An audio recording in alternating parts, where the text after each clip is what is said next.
E aí, meus amigos do podcast Dois Concurseiros, estamos aqui para o nosso terceiro episódio, continuando as apostas para analista da DPE São Paulo. Estamos animadíssimos com essas apostas.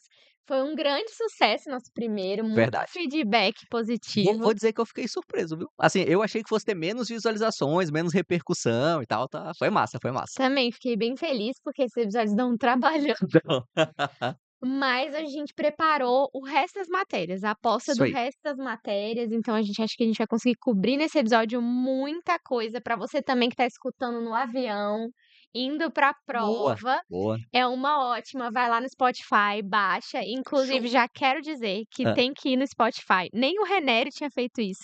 ah, Dá 5 estrelas pro nosso podcast. mas em minha defesa, é difícil achar essas 5 estrelas no Spotify, viu? Vou te Tem dizer. que ir nos 3 pontinhos e Devia valer avaliar. ponto na fase de títulos do concurso, cara, porque o cara já demonstra que ele é habilidoso, Eu assim. tive que fazer pra ele, tá?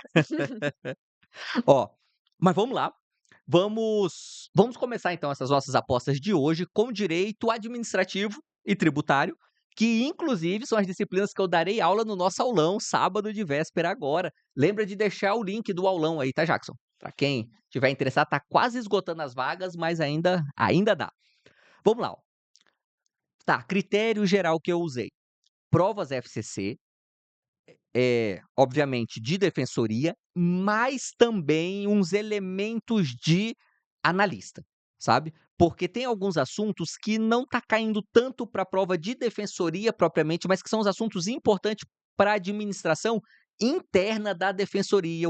Penso eu que parte desses analistas também serão usados na administração interna, porque, enfim, é um trabalho a ser feito e faz parte das Sim, com atribuições. certeza. Então, acho que é relevante, por isso que eu usei esse critério um pouquinho misto aqui, para ter umas apostas que eu acho interessantes, assim. Não, e nesse material aqui o Renério já deu show. É pra ser só as nossas anotações, ele ainda fez um esqueminha colorido. Ah, Achei tá que aí. ficou muito bom.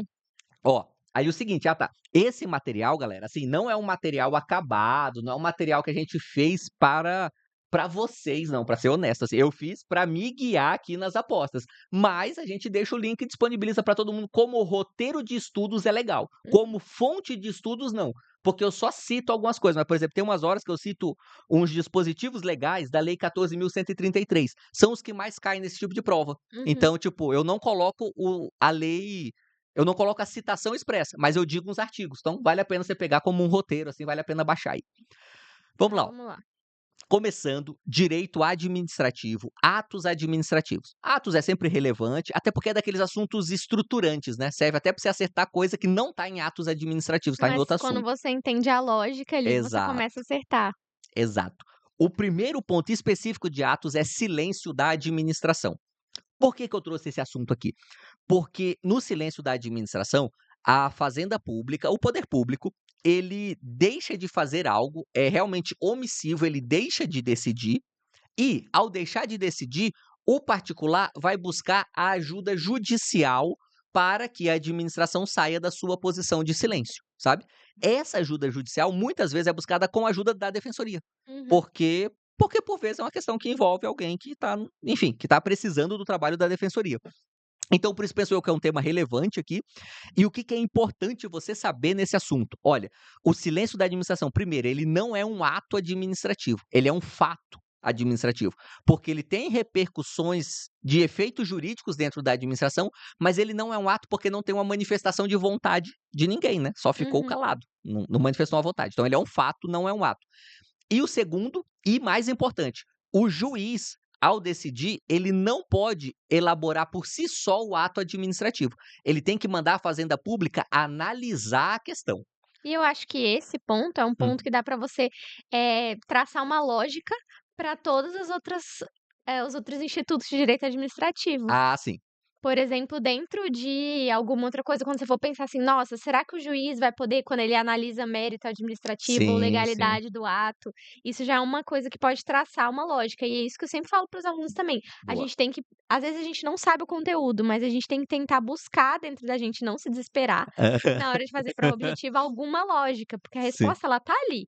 Então isso aqui é muito bom, que como primeiro assunto que você trouxe, porque ele traça uma lógica Boa. que pode ser usada nos próximos assuntos também.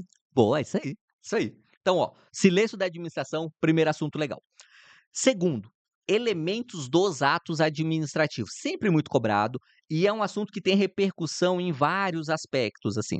Então, em elementos dos atos, eu quero destacar para você, primeiro, os 5 elementos. É bom você tentar memorizar mesmo, e é o tipo de assunto que é bom memorizar nos dias antes da prova, porque você vai esquecer. Assim, sem brincadeira, eu acho que eu já dei aula de atos administrativos no mínimo 10 vezes na minha vida, mas eu acho que mais até, sabe, que já tem alguns anos. E eu esqueço esses 5 elementos, sabe. Se você me perguntar um dia à tarde, a gente tá tomando um açaí, você fala: "Renério, fala os 5 elementos". Cara, eu vou lembrar uns 3, vou ficar meio na dúvida, sabe assim, porque a gente esquece mesmo. Então, ó, aí tem o mnemônico, né, que é o Cofifomob. Nossa, mas que mnemônico é esse, né? Ele é muito ruim, mas é o clássico dos Nunca tinha mnemônicos para esses visto isso. elementos. Que é competência, finalidade, forma, motivo e objeto.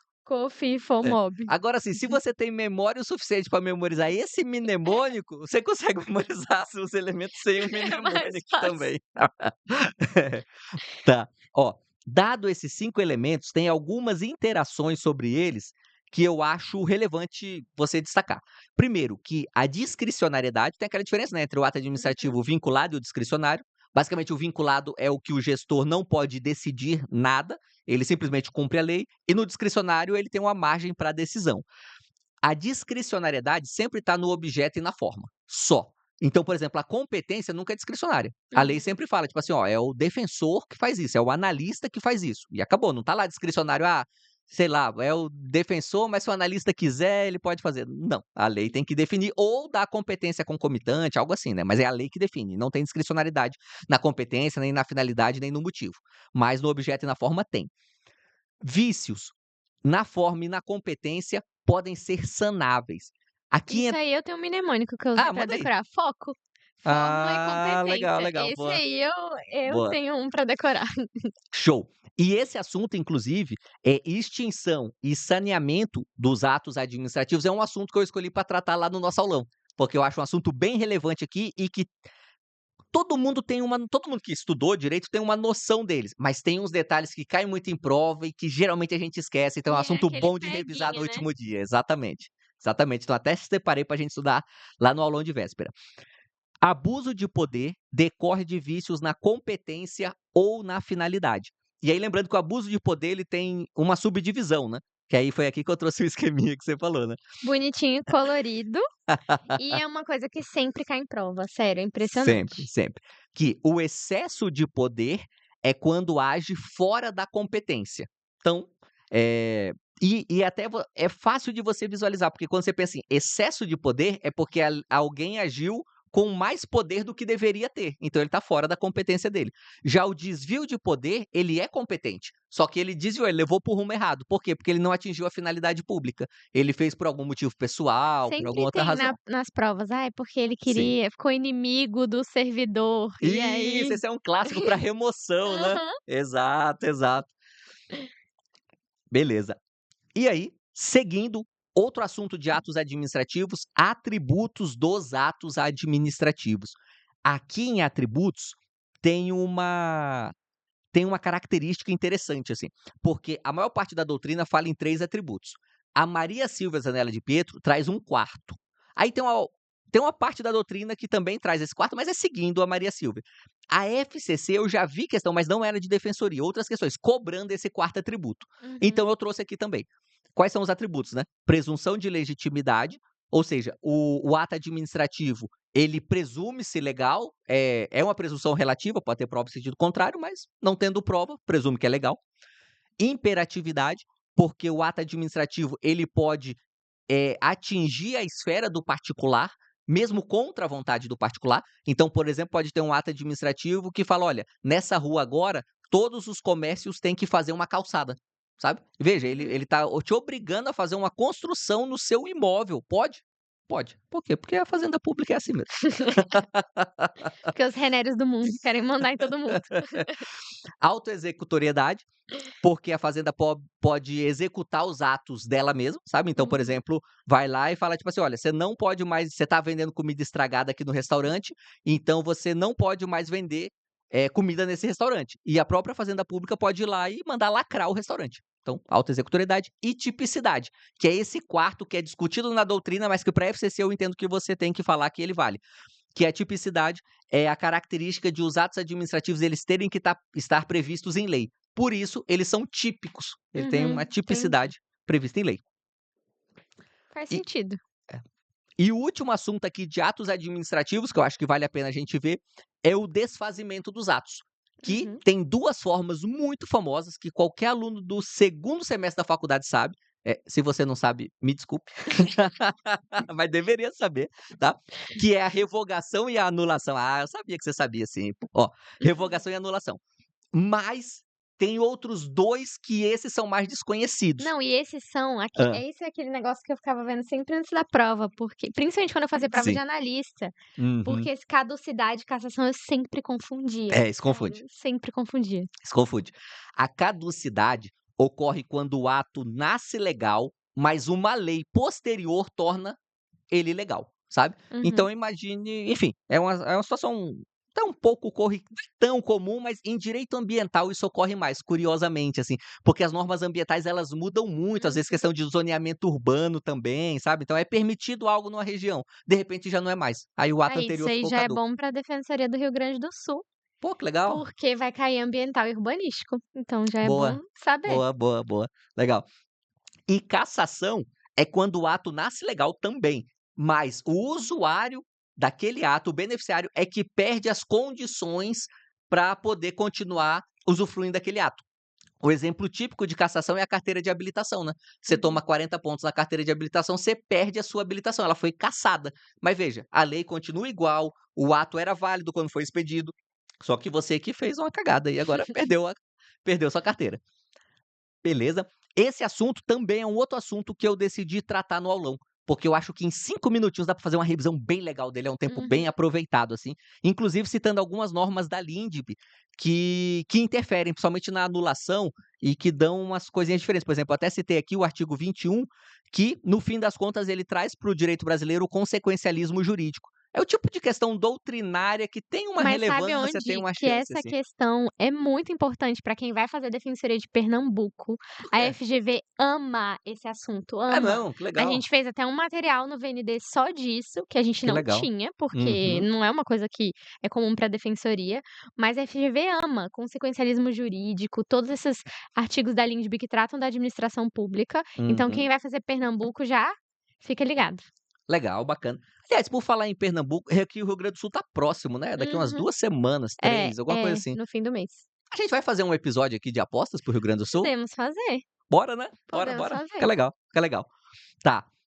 Mas a gente ficou devendo para os seus alunos que Hã, vieram me pedir hã. uma apostas pra PGM Campinas. Não, bora, Então a bora. gente tem que ver, Campinas, a gente vai ter que fazer ele meio complexo até, assim, tipo, porque em eu 2 vi que cai episódios, cai ECA, muita coisa. cai antidiscriminatório, achei bem legal, hein. É legal pra você de defensoria, pra gente de procuradoria não gosta não. E e tem a característica VUNESP, né, que eu Uhum, acho a única característica marcante mesmo da banca VUNESP. Ela cobra esses assuntos estranhos, assim, pra carreira, sabe. uhum. Tipo, se ela põe no edital, ela vai cobrar. É diferente da CESP, às vezes CESP coloca 10 É, leis e não não cobra nenhuma. cobra. Já a VUNESP não, se colocou 10 leis estranhas, cara, umas 3, 4 questões virão dessas leis, Ah, assim, então então tem por que isso estudar, que a tem que gente tem que estudar. fazer a aposta disso aí, Legal, bora. e eu vou fazer a parte das estranhas. Ah, boa, boa. Ó, outro assunto para você estudar agora para esse analista é poder de polícia, tá? Poder de polícia é um assunto relativamente fácil, fácil no sentido de pequeno, na verdade. Uhum. Assim, não é um assunto que você vai demorar um dia inteiro para estudar, não. Meia horinha ali você já entendeu tudo que tinha que entender de poder de polícia. Mas tem dois julgados que é o coração do poder de polícia. Um do STJ antigo, 2010, e um do STF 2020.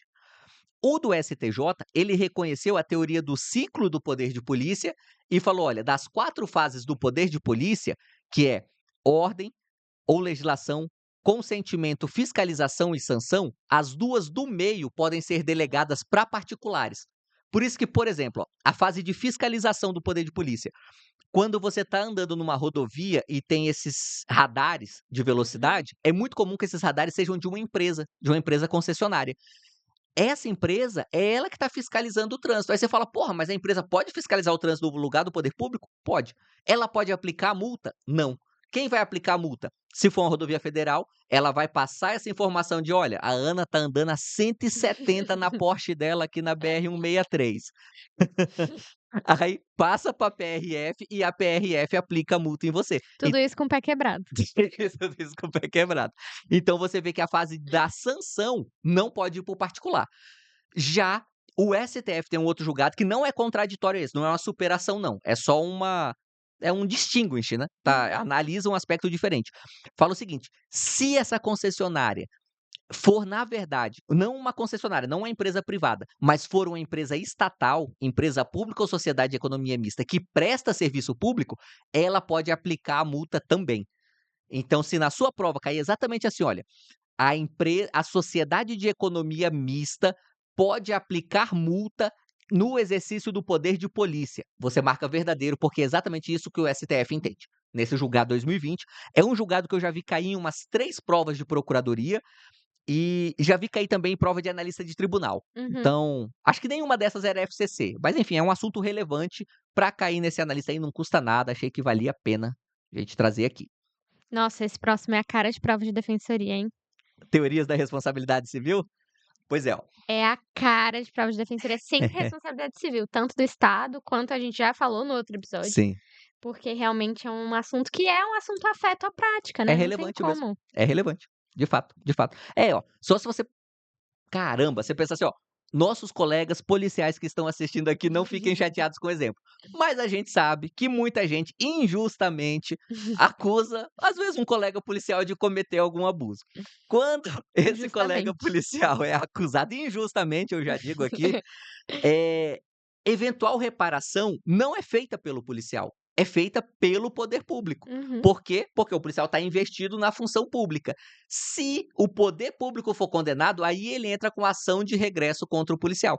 Então, veja, todos esses casos que você conseguir imaginar que um agente público está prejudicando, está cometendo um ilícito contra alguém, vai virar responsabilidade civil do Estado perante o Poder Judiciário.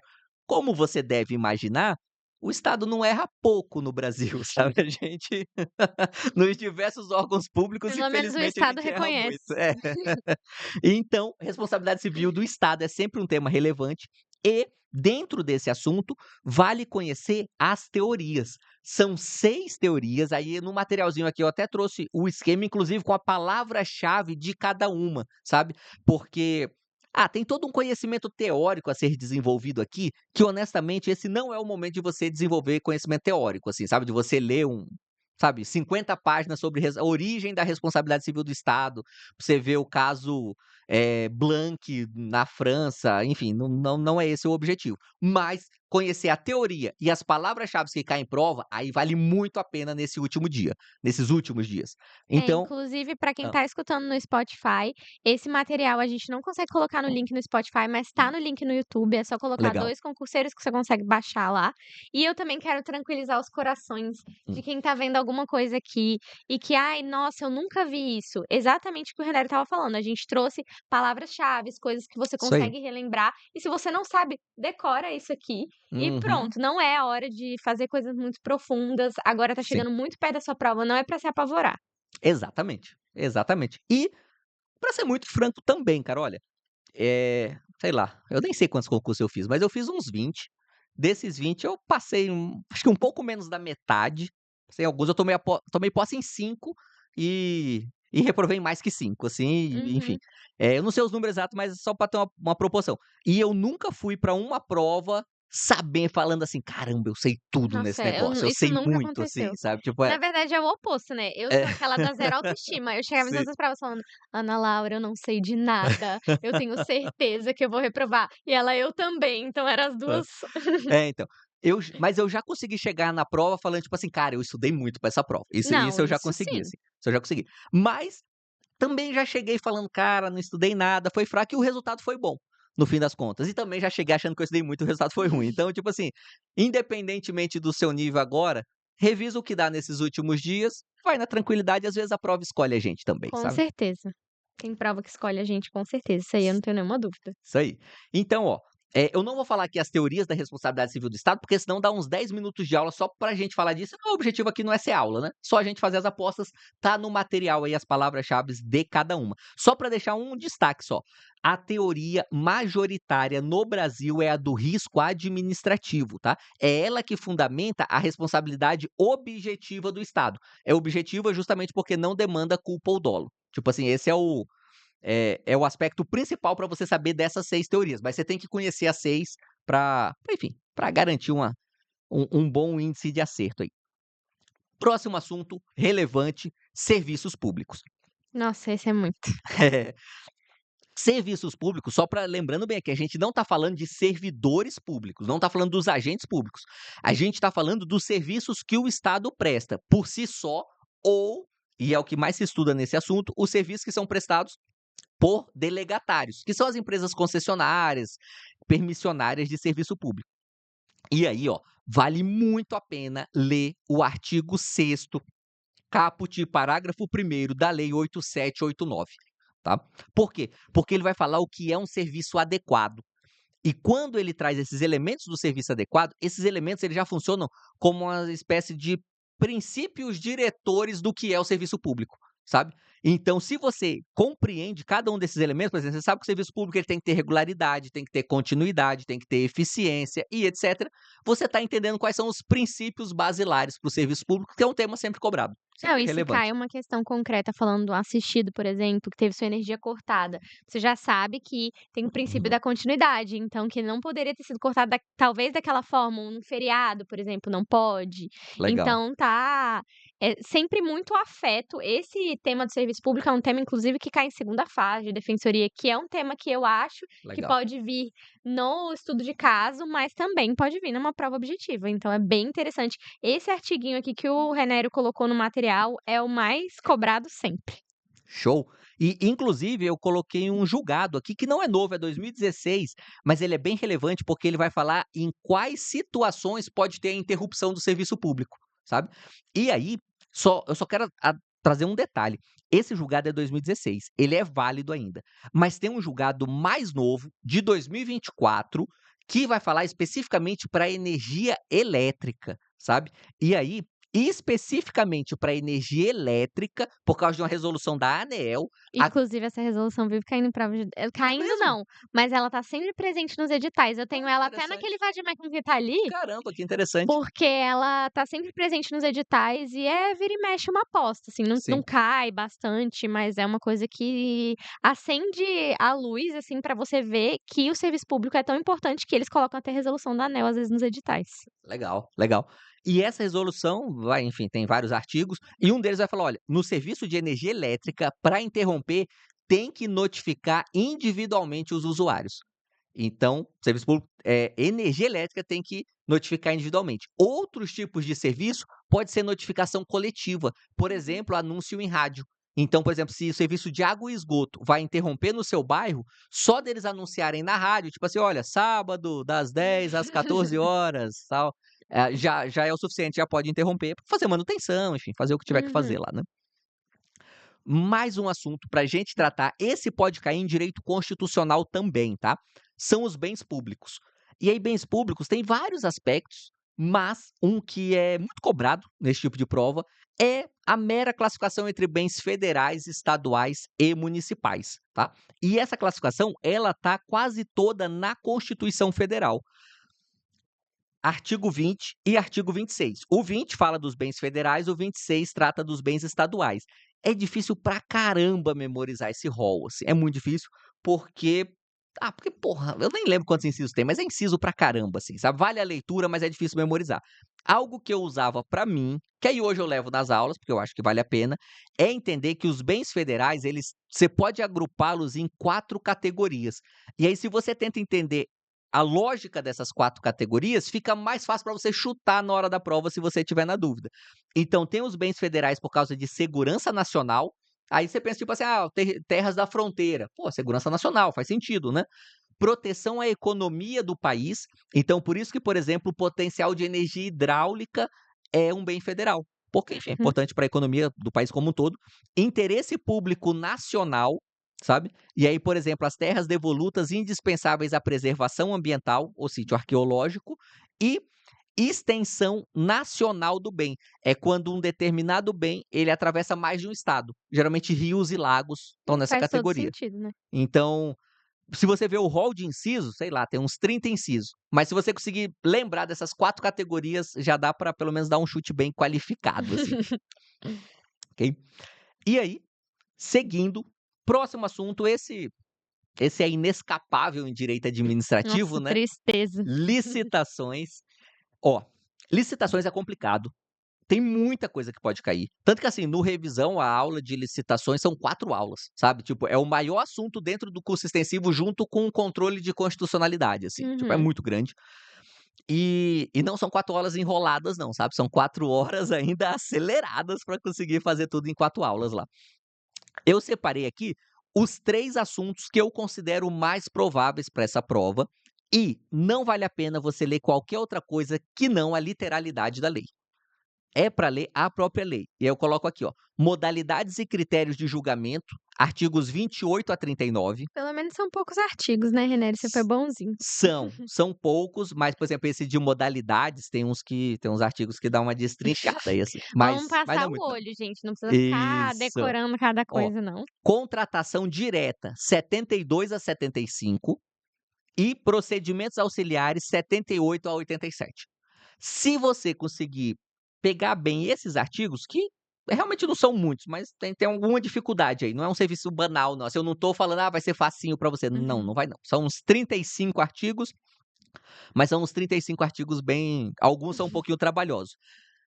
Eles terão, acho que, sei lá, uns 60, 70% das questões de licitações que tende a cair numa prova Uhum. dessa, sabe. Então a Então, sua assim, chance é de uma coisa estudar que a pessoa vai aproveitar para outras provas, ah, então não é jogado fora. Tem bastante uhum, prova que vem caindo em sim. direito administrativo, então se você quiser fazer isso agora, você já dá uma lida nesse artigo, já grifa, já esquematiza para todas as próximas provas. Ó, direito administrativo tem uma vantagem, junto com o constitucional, que praticamente todo concurso tem, né. É Uhum. raro, mesmo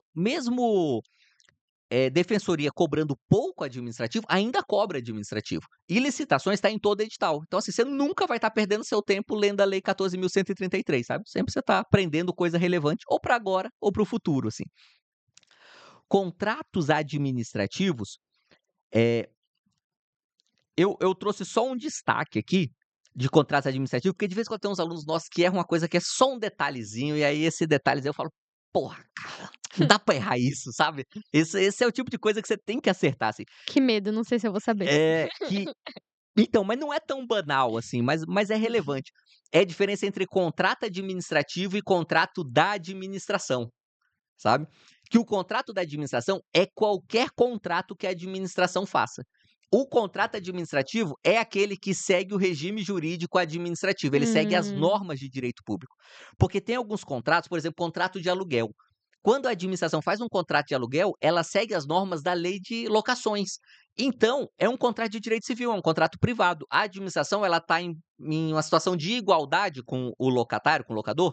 Já eh, já no contrato administrativo não, nós temos cláusulas exorbitantes, nós temos entendi. toda uma situação que a administração está numa posição de superioridade jurídica, assim. Então essa distinção eu fiz mais um esqueminha, coloquei no material aqui, Tá muito chique. essa distinção é relevante. E aí vale também o artigo 89 com os seus 2, o caput e os 2 parágrafos, vale a leitura porque traz requisitos para validade do contrato administrativo, que é sempre um tema relevante também, porque sempre tem contrato para ser anulado e tal, então é um assunto que vale conhecer.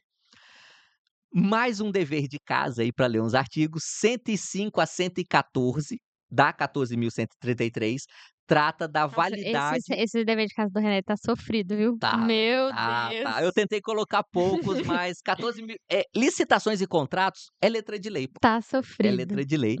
Então tem mais 11 artigos para você não, 10 artigos para você ler, artigo 105 a 114 para tratar da vigência contratual, e um último assunto, dentro de contratos, que eu não vi esse assunto sendo cobrado em defensoria, vou ser honesto Uhum. contigo, não achei, Mas eu falei: "Cara, esse assunto ele é tão bom pra cair em concurso". Eu já vi tantas questões dele em prova de analista, em provas de delegado, de tudo que é carreira, assim, que eu falei: Uhum. "Ah, cara, eu vou colocar o meu palpite aqui", que é a diferença Poxa, entre Renner, eu fiz isso reajuste, também. Tem umas coisas repactuação e recomposição do contrato administrativo. E isso é difícil pra caramba, porque não é difícil de entender. Eu coloquei no material aqui pra você a enfim, o explicação. conceito de cada um, isso. Só com esses conceitos, se você compreender e memorizá-los, você acerta as questões que cobrem isso na prova. Mas você chegar na prova lembrando o que é cada um é difícil, porque os nomes são muito iguais. Uhum. Reajuste, repactuação e recomposição. Pô, é tudo sabe assim? Tipo, quem criou esses nomes não facilitou a vida de quem ia Não estudar, assim. pensou no concurseiro, né. Pois é, O sacanagem, legislador não pensou no sacanagem. concurseiro. Então eu coloquei aqui esses conceitos, penso que vale a pena conhecer. Por último, o último palpite é quando se trata de agentes públicos e praticamente toda a prova de direito administrativo em qualquer concurso tem uma questão de agentes públicos. É raro que não tenha, porque é um assunto muito grande, um assunto muito Uhum. relevante, assim, junto com licitações, são os assuntos mais cobrados mesmo, no geral, assim, dos concursos, né? E em especificamente em agentes públicos, tá caindo muito, no geral dos concursos, não só para defensoria, muita jurisprudência, sabe, Uhum. envolvendo por quê? Porque o STF e o STJ estão julgando muita coisa, e as leis estaduais, elas costumam repetir a 8.112 com uma ou outra diferença para cada estado, de tal forma que a parte legislativa de agentes públicos já está meio batida, sabe. Então, as bancas, quando querem fazer uma questão um pouquinho mais complexa, estão pegando jurisprudência mesmo, às vezes súmula, às vezes informativo. Então, penso eu que toda a jurisprudência relevante 2023 e 24 em agentes públicos vale a pena reestudar. Se quem está ouvindo a gente assina o buscador Dizer o Direito, aliás, mesmo sem assinar dá para ver os Uhum. julgados lá, você só não vê a É. explicação do Márcio André, né. Mas você já fez a seleção aqui de alguns, né? Isso, eu já coloquei alguns que esses eu considero, sei lá, o top 5 ou top 6 mais importantes. Uhum. Mas tem uns 20 julgados relevantes, assim, eu não trouxe todo não. Eu trouxe só uns 5 ou 6 que eu acho Teve especialmente um relevantes. julgado Hã, sobre isso que foi lá da Defensoria do Pará, quando eu estava lá já, olha só. que que é do desempate no concurso, porque eles usavam Hum, critério de desempate no concurso, o serviço público estadual. Então eles tá. priorizavam quem era do estado, claro, Aham. e esse mesmo critério Mas era isso é usado na nossa lista de antiguidade, porque desempatava do concurso, né. entendi, entendi. Então era bem injusto, Era na minha opinião. é, é, Se eu é. tivesse sido beneficiada, talvez eu não achasse a mesma coisa, mas eu acho que é. Aham. Bom, E isso. E aí, com isso não, vamos passar agora, vamos pular tributária, a gente volta, vamos falar um bora. pouco de ECA para dar uma Bora e honestamente tributário, eu acho que vai cair, tipo, uma questão de eu tributário. também Só acho, no só porque máximo colocaram 2. no edital, aí É, vão ter eu que também cumprir acho. tabela, assim. Mas a gente vai para ECA e depois a gente Show. volta para tributário. Primeira coisa de ECA, Constituição. Aqueles artigos que o Renério nunca leu, o Hã. 226 ao 230 da Constituição, você vai ler. Ó, em minha defesa, eu já estudei ECA, sabia? É, é. Quando Aí eu fui vai estudar para brincando. analista do MPF, eu comprei a Juspod, ainda Aquela tem essa sinopse. coleção. Não é a sinopse, é leis especiais para concursos. Ah, Aí eu tem tinha um do do ECA CDC que é essa. grandão. O Aham. CDC é o número 1, é o Uhum. volume 1 da coleção. E o ECA, sei lá, é um volume mais à frente, mas o ECA é bem grandão, assim, foi tipo umas 400 páginas, assim, e eu li. Eu li todinho esse negócio. Então, a Constituição. Aí uma outra coisa, assim, que eu não vejo a FCC cobrando muito atualmente, mas ela Uhum. já cobrou bastante, que é a criança e adolescente na normativa internacional. Então eu trouxe por Nossa. desencargo de consciência, assim, Uhum. porque sempre um tópico, direitos humanos é sempre relevante. Sim. E aí eu deixei aqui uma tabelinha para vocês, porque vocês vão notar que a FCC, ela tem, fazendo as questões, ela tem uma predileção por cobrar quais são os protocolos facultativos de tal convenção e sobre o que eles são. Uh. Então isso é sempre cobrado, Uhum. e aí aqui eu trouxe os protocolos Só uma facultativos. dúvida honesta, porque eu não sei Uhum. mesmo. Ela só cobra os protocolos facultativos quando o Brasil adere a eles? Ou ela cobra até mesmo algum que o Brasil não Cobra adere, assim? até mesmo que o Brasil não aderiu, por exemplo, do Caramba. PIDESC, e perguntando se aderiu ou não. Entendi, Então entendi, isso entendi. é importante saber também. Uhum. Aí, a Convenção sobre os Direitos da Criança tem 3 protocolos. Eu fiz uma tabelinha aqui e eu achei, assim, mais importante, por quê? Porque o terceiro protocolo é um procedimento de comunicação, ou seja, é quando a pessoa pode fazer uma denúncia Tá. ali perante o comitê da Convenção sobre os Direitos da Criança. E ele foi promulgado pelo Brasil agora em dezembro de 2024. Oh. Então, assim, se tornou um assunto que já estava batido, já Uhum, tinha sido deixado para lá, se tornou importante de novo. Então eu uhum. quis trazer por isso. O primeiro protocolo é do envolvimento de crianças e adolescentes em conflitos armados, e Tava toda vez ficando engraçada a sua frase. crianças armadas, né. É, caramba, essa infância tá cada dia mais precoce. Não, é porque eu também sempre reli esses protocolos na véspera, porque você acaba esquecendo. O Aham. segundo é contra a venda de crianças, a prostituição infantil e pornografia infantil, e o Ó. terceiro é o de procedimento de comunicação. E uma coisa interessante para saber sobre a convenção também é a diferença entre o ECA e a convenção no conceito do que é criança, porque a convenção fala que é todo mundo acima de 18 anos. Então toda pessoa com Não, abaixo de abaixo de 18 18 anos, é. Ah, é Toda diferente do conceito do ECA, né? é, porque no ECA é até 12 anos e na Isso, convenção eu deixei até aqui a literalidade dela, é toda pessoa com menos de 18 anos. Então, legal. assim, é uma coisa que costumava antigamente ser cobrada, mas vai Uhum. que volta, né. Sim, Então sim. eu trouxe pra quem nunca viu ECA já ter uma noção. E Uhum. eu também trouxe vários deveres de Ah, casa, tá. igual o Renério. Não, tá, eu acho que vale a pena abrir um parêntese aí, rapidinho só no que você falou do ECA, um pouquinho de malandragem de prova para de repente quem tá na primeira prova, não tem muita experiência. Porque geralmente num tema assim, a banca ela vai blindar a questão, né. Ela vai falar tipo assim: "Ah, segundo o ECA, segundo A enfim, a convenção. convenção e tal". Para esse caso, como o ECA é uma norma muito mais famosa e usada e tudo mais, penso eu que se a banca não falar nada você segue Uhum. o ECA, Não, com sabe. certeza, Dá pra tentar anular a questão, com certeza. mas se não falar nada, segue o ECA criança até 12 anos, assim, porque aí você usa o critério de qual a norma mais famosa, a norma mais relevante, É, e assim. aí depois você consegue anular essa questão, Sim. porque ela precisa direcionar, né, o Uhum. candidato. E aí, eu trouxe uns dispositivos da ECA do ECA, alguns, eu separei alguns para Legal. vocês lerem depois, o 19 a 24, que fala sobre os direitos fundamentais. É bem simplesinho, mas é interessante sempre aquela para dar aquela Sim. refrescada. E eu trouxe também uma alteração legislativa. Assim, não é uma alteração legislativa super relevante, mas é de 2024, então a FCC sempre tem essa tendência a cobrar que as instituições sociais, públicas ou privadas, que tiverem qualquer desenvolvimento de qualquer atividade com criança e adolescente, precisam manter a certidão de antecedentes criminais dos seus colaboradores atualizadas a cada 6 meses. Então, assim, meio irrelevante, meio Uhum. um direito aí Então midiático, públicas mas ou privadas, então, tipo, é, para as empresas também, assim, sim. tem essa obrigação. Escolas, por exemplo. Tá. Então, isso aí é ok, tem que é uma alteração da lei 14.811, mas aí Uhum. agora eu venho com uma alteração relevante, Sim. que é a lei do bullying. A lei do Hum. bullying, ela traz o conceito do que seria bullying, que é todo ato de violência, eu coloquei até aqui, não vou ficar lendo, de violência física ou psicológica, intencional e repetitivo. Então, o que é relevante de saber disso, além desse conceito que eu já coloquei aqui no materialzinho, é saber que tem um tipo específico de bullying e cyberbullying no Código Penal, Porra. o 146-A. E também foi essa mesma lei, 14.811, que trouxe esse tipo penal novo. Então, esse tipo penal é interessante saber tanto para a ECA, Hum. quanto para penal.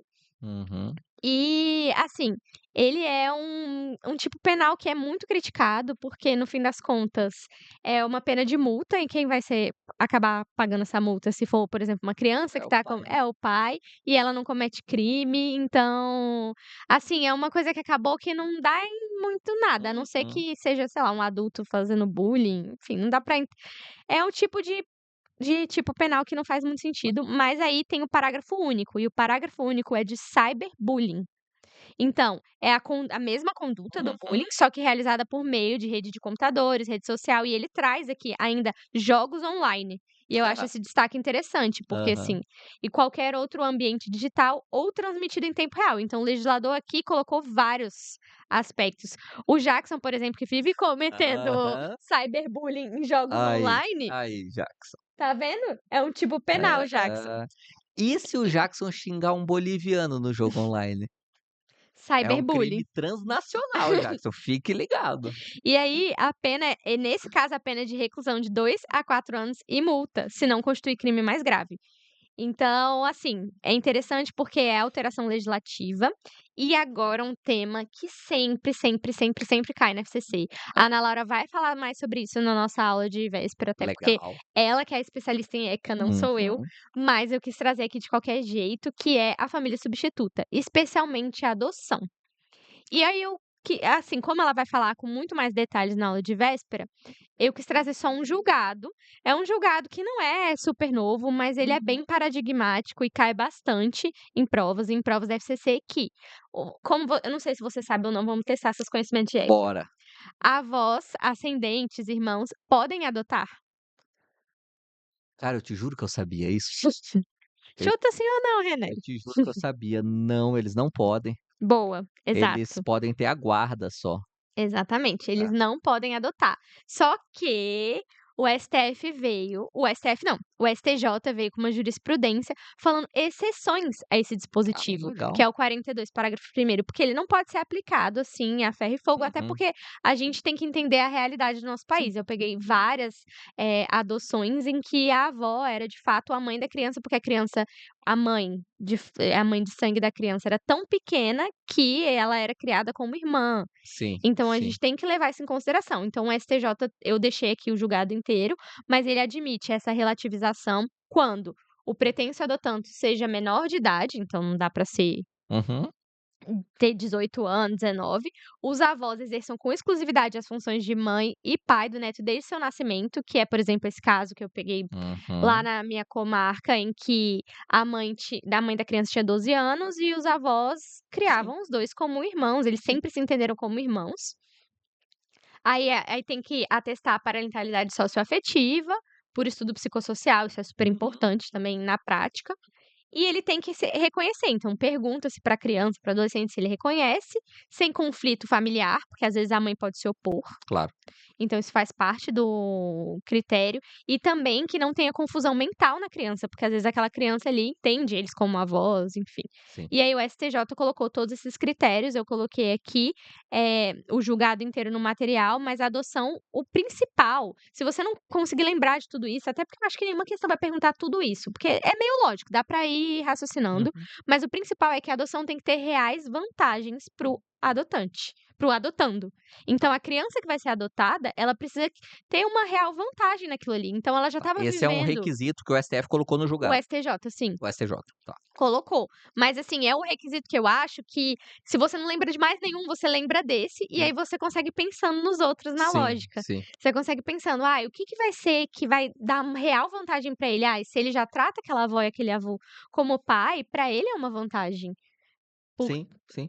e aí É, e é pode ter repercussões previdenciárias, pode ter, enfim, sucessórias, né, mas geralmente Com previdenciária é mais até certeza. mais E relevante aí. assim, às vezes é só o sentimento de se Sim, sentir filho de quem você se claro, sente claro. filho de É, fato. ter a sua certidão adequada ao que é a sua vida prática já É, é, exatamente. enfim. Então, passando por adoção, que é muito importante, quem quiser ler os artigos ao 28 ao 52 do ECA, bem Uhum. importante mesmo, toda a parte de família substituta, a gente vai para as medidas protetivas socioeducativas e o SINASE.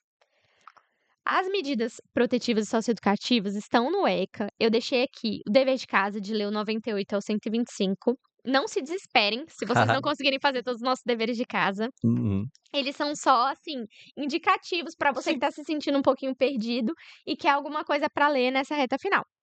Hum. E aí eu trouxe alguns julgados que têm a ver com a aplicação das medidas socioeducativas e com a aplicação do SINASE, que, primeira coisa, assim, a gente sempre tem que pensar que para a FCC a cobrança do procedimento de ato infracional é muito importante. Então você precisa ter aquela consciência de que o procedimento de averiguação, o julgamento, ou depois o ato infracional tem que ser diferente do Hum. processo penal para ser melhor para o adolescente, não Ah, pior. sim, sim, sim. Sem Então, dúvida. nunca porque às vezes, muitas vezes, o ECA e o SINASE são interpretados para piorar a situação do Uhum, adolescente. uhum. Então, nunca pode piorar. Inclusive, o artigo 35 do SINASE, no parágrafo 1º, traz o princípio da legalidade. E essa legalidade é nunca tornar aquilo ali pior para o adolescente. Então, nesse caso, eu trouxe alguns julgadinhos importantes, que é, no processo penal, o réu, ele é o último a ser ouvido no ato de instrução, mas o adolescente, ele era sempre ouvido primeiro. E o STJ teve que decidir isso em 2023, teve que falar o óbvio, que o adolescente também tem que ser ouvido por último. Sim. Então isso é bem importante. Uma coisa que é bem prejudicial para o adolescente, então às vezes na prova você tá ali: eu tô numa prova de defensoria, eu vou marcar o que é melhor para o adolescente", Aham. tem que ficar esperto, porque se for de acordo com o STJ, é possível que o adolescente, ele inicie o seu imediato cumprimento da pena socioeducativa de internação.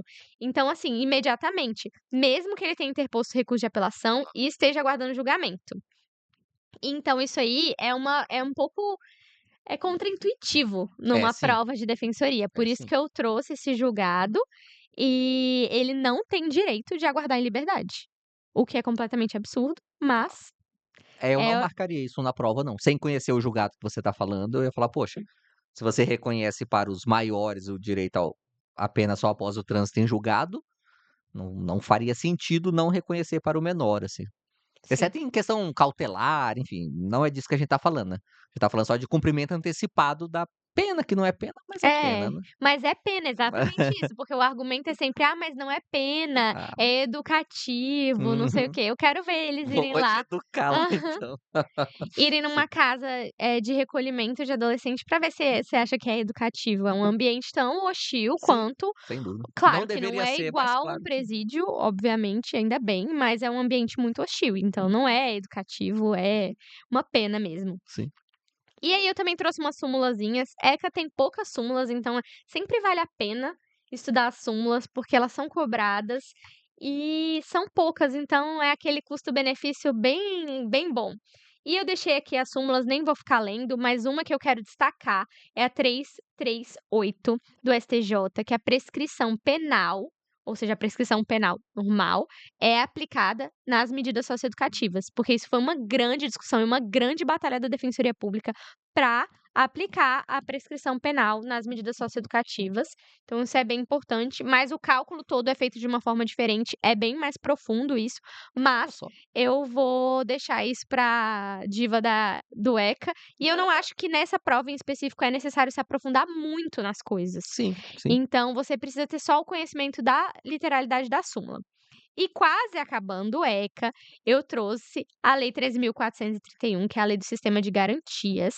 Eu dou destaque para o artigo 4º e o 7º ao 12º. Então, artigo 4º e artigo 7 a 12 é bem importante de se ler, para saber a diferença entre ali depoimento sem dano, escuta especializada. E eu trouxe um julgado que tem a ver com a defensoria também, pode cair institucional, que é um julgado que fala que a defensoria pode ser intimada de ofício pelo juízo para prestar assistência às crianças e os adolescentes vítimas de violência nos procedimentos de escuta especializada. Por quê? Porque o Ministério Público estava dizendo que só eles que deveriam ser intimados, eles que deveriam prestar essa assistência às crianças no procedimento de escuta especializada. E Ah. isso não representa uma sobreposição inconstitucional às funções do Ministério Público, o STJ que disse. Então, Uhum. nesse caso, na prática, é muito interessante, porque as crianças elas ficam muito vulnerabilizadas. Claro. Mesmo sendo um procedimento feito para elas, assim, que deveria ser mais humanizado, às vezes a criança não quer falar sobre aquilo. Sim. E ela se sente pressionada. Assim, sendo muito honesto, só de você estar num órgão público com juiz, delegado, qualquer autoridade que seja, já não é confortável para uma criança, sabe, não tem como ser assim, então Exatamente. Então, quanto melhor, mais amparada aquela criança se melhor. sentir, melhor. Não tem Uhum. sentido a gente denegar isso. Para uma criança, ali, os procedimentos, o depoimento especial, a escuta especializada, eles são procedimentos muito complicados, eu acompanhei vários, então, assim, é bem difícil Imagino. para a criança, para quem está assistindo, assim, Tá certo que a assistente social, psicólogo que toca, tenta não revitimizar, mas sim. é muito difícil, né. Mas é muito Difícil não. difícil, é muito difícil. Então, assim, a gente Uhum. precisa ficar muito de olho, então quanto mais gente olhando, melhor, né. Sim. E o último dever de casa do ECA, ler os Porra, artigos esse é grande. 152 a 190, mas esse não é ultra importante, é Tá. só um dever de casa ali opcional. Hum. Os outros eu achei Aí importante, vai cair 3 questões desses por isso artigos que eu depois. botei. Não, mas eu não fiquei enfiando qualquer coisa, assim, porque a Uhum. gente sabe que a intenção aqui não é falar pra vocês: "Ah, Claro. lê o ECA inteiro", porque aí Sim. depois a gente vai falar: "Acertamos todas as Ah, questões". sim, aí sim, né. Lê o conteúdo programático. Ah, tá. Exatamente. Quer voltar pra tributário ou quer partir pra Bora. direito penal? Bora pra tributário, que é bem rapidinho. Ó, deixa eu até voltar aqui. Tributário, o conteúdo programático é grande, tá. Porque se você olhar o conteúdo programático lá, ele é aquele conteúdo malandrinho, assim, Uhum. que ele só põe o assunto geral, que pode ser qualquer coisa aí, sabe. É tipo assim, tributário na Constituição Federal, ponto. Aí você vê: "Ah, pouquinho, só uma linha". É, mas porra, tá. Então, eu fiz algumas seleções aqui. Primeiro, princípios do sistema tributário nacional, tá. São 5 princípios, para você conhecer, é coisa da reforma agora. Não é eu penso eu que numa prova dessa não vale a pena se aprofundar em cada princípio, vale a pena você conhecer o nome deles mesmo, sabe, ó. Simplicidade, transparência, justiça tributária, cooperação e o que eu acho até mais importante para fins de provas e o mais fácil de memorizar, defesa do meio ambiente.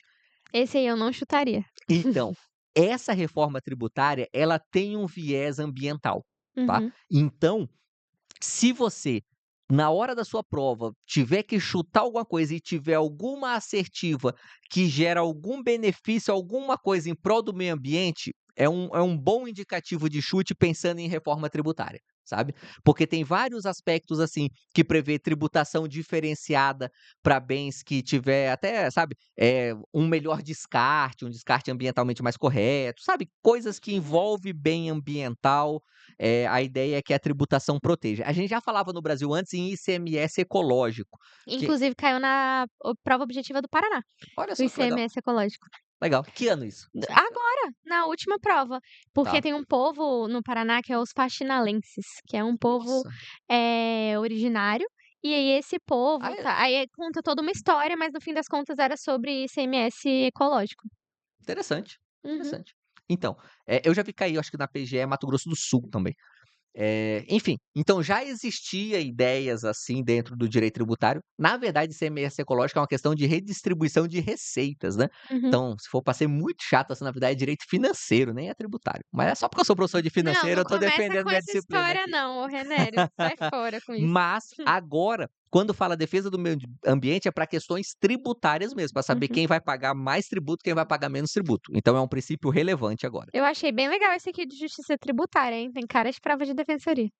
Tem, tem. E, assim, não vai cair nessa prova, né. Mas até essa questão agora que está sendo discutida no Congresso, de elevar a faixa de isenção para R$ 5.000 e você criar uma alíquota mínima para quem está acima de R$ 50.000 por mês e tem isenções e tal, é um reflexo de justiça tributária, sabe. Então, tipo, é porque, assim, como todo princípio, meio que aplica se quiser aplicar, né. É, claro. Então, mas, assim, dá para fundamentar essa mudança no sistema do imposto de renda com base no princípio da justiça tributária, assim.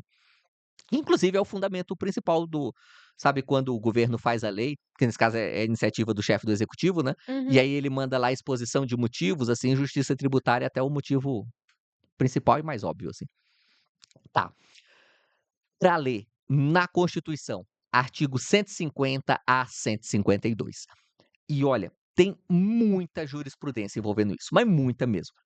Honestamente, acho que não vale a pena para essa prova. É, Acho que não vai custo-benefício baixíssimo. isso. Um uma coisinha que eu acho que vale a pena, até talvez um pouquinho de imunidade religiosa. Eu até coloquei um julgado específico aqui, porque entidades religiosas podem se caracterizar como instituições de assistência social para fins de imunidade tributária. Mas é isso. Tenta ler artigo 150, 152. Penso eu que você já está bem, assim, sabe? Já viu bastante coisa aí.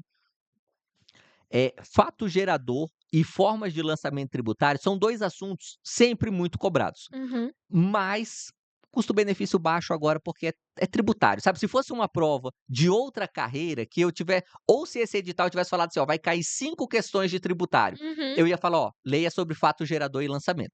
Como ele não falou, e eu acho que vai cair uma ou duas, Também eu vou acho. falar, olha, deixa de fora, assim, só se for assim, pô, já estudei tanto para esse concurso, que agora Aham. eu tô querendo estudar aqueles temas secundários para ver se eu fico melhor ainda. Aí beleza, mas esse cara é 1 em 100, né? É, com certeza. Beleza. Um assunto que aí esse eu acho que vale a pena, é ter uma noção básica de prescrição e decadência.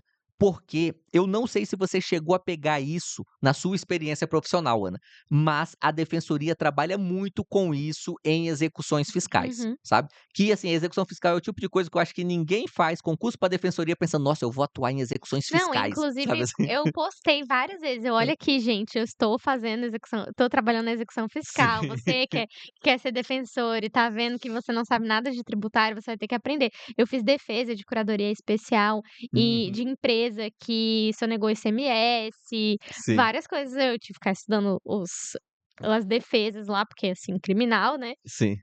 Enfim, tem que saber alguma coisa e essa coisa é a prescrição, porque é a primeira coisa que você olha ali, dá uma olhada, se não, É. negativa geral e vai embora. Isso aí. E eu penso que deve ser muito atípico para vocês, né, porque assim, pô, você fazer uma defesa que envolve pessoa jurídica deve ser raríssimo na defensoria, né. E em execução fiscal acontece. Uhum. Então, ó, artigo 173 e 174 do CTN, e um assunto que esse assunto eu acho que eu vou falar no aulão de véspera, sabe, Ana, porque, pô, é o meu palpite para tributário aqui mesmo. Prescrição intercorrente, é só um julgado do STJ, é muito fácil, dá para explicar em 30 segundos lá no aulão e sei lá. Assim, porque na verdade tem A atuação bola prática de da cristal do defensoria. Renério estava Isso, pitando. então. Porque na verdade o meu critério aqui é atuação prática, sabe. Uhum. Eu tenho um critério secundário também, que eu não sei se vai fazer qualquer sentido, mas assim, esses temas, tipo execução fiscal, que não demanda audiência, não demanda ouvir diretamente os assistidos, penso eu que tem uma chance grande deles serem, em grande parte, delegados para os analistas, Faz sentido, eu não sabe. tinha pensado nisso não. Assim, mas eu também não sei se isso vai refletir na prova. Na prática, É. eu tenho certeza que isso vai acontecer, assim, Uhum. sabe. Porque faz sentido, assim, né, porque o analista ele não tem atribuição de fazer audiência, então Uhum. um assunto que tem audiência vai precisar do defensor. Mas um assunto que não demanda audiência, os analistas vão poder atuar com maior, vamos dizer assim, liberdade de atribuições, né. Então, penso eu que faz sentido, Faz sentido bastante, não tinha né. pensado nisso não. Então por isso que eu ainda essa prescrição intercorrente eu vou falar um minutinho dela lá no aulão, que eu acho que vale a pena, porque é um assunto que todo mundo olha e fala: "Caramba, isso é difícil pra Isso deve ser cacete". impossível. Mas não é, sabe, você tem 3 regrinhas, você memoriza as 3 regrinhas e vai ser feliz. No básico, no mais, noções básicas de exceção de pré-executividade, mas é bem básica mesmo, sabe. Eu só quero que o nosso aluno e quem tá ouvindo a gente, assim, saiba que a a exceção de pré-executividade, ela tem só 2 requisitos, e você só tem que saber esses 2 requisitos para ir bem na prova, sabe. Tem que ser um assunto que não demanda provas, tem que, Uhum. enfim, não tem instrução probatória, para ir o primeiro requisito tranquilo, parecido com o mandado de segurança aí, né. Uhum. Eu vou até anotar aqui que você não anotou. Uhum. Pode falar. Sem instrução probatória e qual é o Uhum. outro?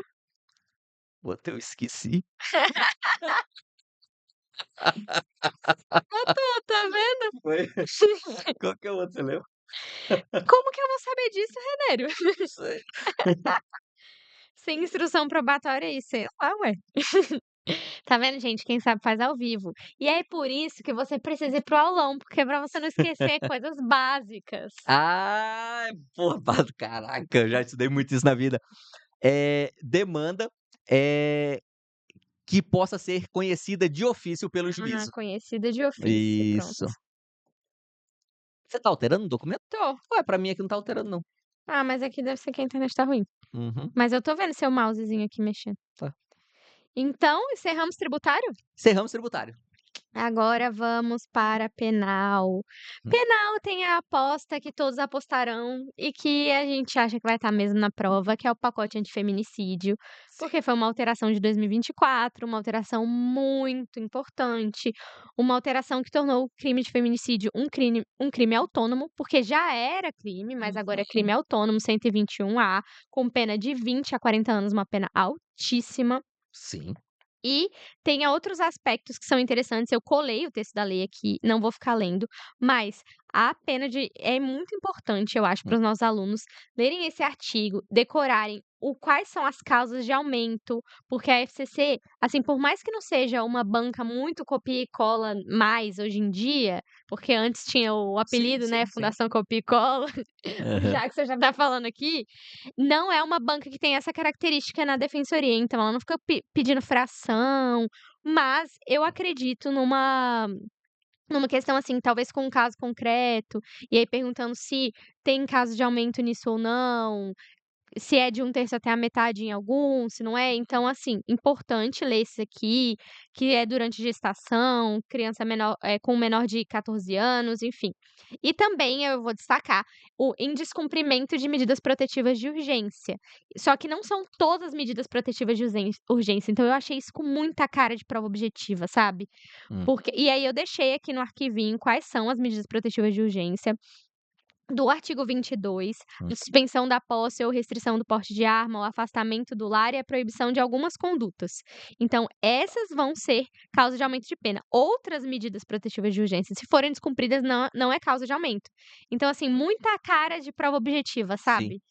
E também as circunstâncias previstas no artigo 121, parágrafo 2º, se tornaram aqui causas de aumento. Então, achei bem interessante. Faz muito bem o aluno que lê isso aqui, lê essas alterações do pacote de feminicídio, assim, na Lei Maria da Penha. E, por último, o parágrafo 3º, que é uma comunicação, uma coautoria, comunica-se ao autor e o participe as circunstâncias pessoais elementares do crime. Então isso é interessante também, porque já dentro do próprio artigo, eles mencionam isso, então pode vir ali um caso concreto de um marido que violentou a sua esposa e o partícipe se comunica ou não as circunstâncias pessoais ali. Comunica-se, porque no próprio artigo já se fala isso. Então, assim, não dá para ir para a prova, eu acho, sem pacote antifeminicídio. O Fernando me falou que vai fazer uma revisão mais completa no nosso aulão de véspera, Legal. vai falar sobre as alterações também da Lei Maria da Penha. Esse é o tipo de coisinha que você precisa ver na véspera, mesmo se você não for no nosso aulão, leia esse artigo, porque realmente é bem importante. Aí eu trouxe você quer falar? Não, só lembrando a galera que a gente fica falando aqui do aulão de véspera, mas ele não será online, tá? Ele será presencial lá em São Paulo, no Teatro Gazeta. A gente começa às 9 horas do sábado. Jackson, não esquece de deixar o link aqui para quem tiver interessado ir lá fazer essa revisão com a gente, que a gente, enfim, selecionando aí os temas mais importantes para essa prova. Bora lá. Isso. E aí agora é. Quem tá no Spotify ouvindo a gente, deixa as 5 estrelinhas da Ana, senão ela fica chateada contigo. Não, a pessoa tá no podcast e ela não pode dar 5 estrelas, é uma coisa assim. É um O absurdo. próprio diretor do podcast não tinha dado 5 estrelas também, tive É, que pegar o celular dele. é um absurdo. Aí, ai. Eh, então, se você tá no Spotify, você não consegue baixar, porque a gente não consegue colocar o link do Spotify. Mas aí você corre lá no YouTube rapidinho, coloca 2 concurseiros na barra de pesquisa, que você acha esse nosso podcast no YouTube, já aproveita e segue, tá? E Olha aí. baixa, baixa o link com o arquivo aqui, se você quiser, né, o arquivo desse nosso podcast, e também pode se inscrever no nosso aulão de véspera. Bora lá. Isso, agora é um tema clássico, Uhum. excludente de licitude. Ah, E aí eu trouxe o mais clássico de todos, que é a legítima defesa. E uhum. assim, legítima defesa, não que eu acho que vai ser cobrado muito diretamente, mas é sempre interessante saber, lembrar dos Sim. requisitos, ler o artigo 25, eu deixei ele aqui, e repele, assim, eu ficava decorando, repele injusta agressão atual ou iminente, sabe, a direito Uhum. seu ou de outrem. Então você precisa saber esses requisitos da legítima defesa, e eu trouxe um julgado que não já não tá mais tão em voga, nem tão recente, mas é um julgado bem importante Muito. para a defesa, que é a inconstitucionalidade do uso da teoria da legítima defesa da honra. Então isso foi bem polêmico dentro da Defensoria Pública, porque, assim, a gente atua tanto na defesa da vítima quanto na defesa do réu, então é complicado ali no plenário saber qual é o limite. Hum. Mas não é tão importante isso para a prova, é só para a prova mesmo, é saber que é inconstitucional o uso da tese da legítima defesa da honra, e o STF declarou que é inconstitucional por quê? Porque viola o princípio da dignidade da pessoa humana, da proteção à vida e principalmente da igualdade de gênero. Hum. Então esse julgado, assim, ele eu não sei, eu tô com um feeling dele, mas ele já tá um pouco batido, eu sei disso também. Mas às vezes, né, o clássico vence. Não, isso é muito comum, né, tanto que em provas, assim, sei lá, você vê, tipo, você tem aquelas 3 ou 4 questões que é muito novidade, é muito diferente, chama muito a atenção. Mas quando você vai olhar a prova como um todo, você vê que a maioria das questões não tá nesses temas super novidade, não, é um teminha meio comum Hum. mesmo, às vezes um julgado que já tem uns 5 anos, às vezes aquele dispositivo de lei que ninguém nem dá, tipo o artigo 25, sabe, que é tão batido que a gente até esquece e tá lá. Sabe uma coisa que eu costumava fazer? Hã. Totalmente off topic, eu entrava no que concursos, aí Uhum, depois que já passava a prova um tempão, que todo mundo resolvia, eu ia lá e via quantas questões foram consideradas fáceis, quanto foram médias e quanto foram difíceis. uhum. Assim, é difícil é tipo 4 questões. A média é, sei lá, 10 e o resto é tudo considerada fácil, assim. É claro que tem um Sim. espectro de 70 até 100% de acerto, mas, assim, é pra gente saber que não é aquela questão difícil que tirou seu sono, que você Exato, não sabe que vai garantir sua aprovação, é não errar tá a questão fácil. básica. E agora eu vou para um tema básico que Hum. cai é campeão de cobrança, que é pena. Uhum, Pena, eu separei os artigos para ler, são artigos curtos, então uhum. precisa ler. Saber todas as penas restritivas de direito, eu sempre lia isso na véspera das provas, artigo 33 a 47 e 59 a 68 que trata da dosimetria da pena, também bem importante, e trouxe umas sumulinhas para todo mundo ler, Uhum. que são as clássicas também, as 718, 719 do STF, sempre são cobradas e continuam sendo cobradas. E, eu quero passar aqui para vocês agora, não vou ler as súmulas não, acho que dá para ler no arquivo, né, Sem pra dúvida. gente ficar mais dinâmico. Drogas. Lei de drogas também é uma grande aposta sempre para concurso de defensoria, Uhum. sempre. Os crimes, né, o artigo 33 para frente ali até o 38 e um julgado que foi o julgado estrela, assim, de drogas, que já não tá, assim, ultra recente, mas é bem recente, que é de junho de 2024, e é um Ah, bem julgado que está recente. sendo muito aplicado pela Defensoria Pública, que é o que descriminalizou o porte de drogas. A posse de drogas não era criminalizado, né, mas assim, foi o julgado que também Ó o Jackson comemorando. Ai, meu Deus. Mas ó, Jackson, para você saber que os nossos alunos têm que saber isso, é até 40 gramas de cannabis. É. Então, Off topic, diretor. Se o policial pegar com a balança de precisão dentro do bolso, dá um problema. aí, isso aqui é uma coisa que cai, assim, que cai em prova, talvez cai muito em segunda fase. Hã. Mas porque é muito, assim, quando eu fazia segunda fase, eu ficava tipo, não é possível essa balança de precisão aqui do nada. Só que isso é completamente comum. Na prática, todo tempo alguém tá andando e de repente brota assim uma balança de precisão. Não sei, a pessoa anda com ela no bolso, igual o Jackson. Anda com a balança de precisão no bolso. Porque é Mas pra quê? Pra caracterizar tráfico.